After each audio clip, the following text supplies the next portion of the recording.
নির্দেশ দাও, উপদেশ দাও, এটা অবশ্যই গুরু দায়িত্ব আপনার। আপনি নামাজে, আপনার ছেলে মেয়ে যদি নামাজি না হয়, তো তাদের বেনামাজের কারণে আপনাকে ফেসে যেতে হবে আসল মাঠে, জাহান্নামে যেতে হইতে পারে।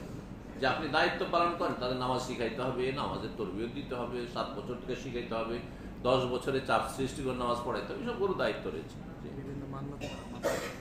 মান্নত করা 3 রকম।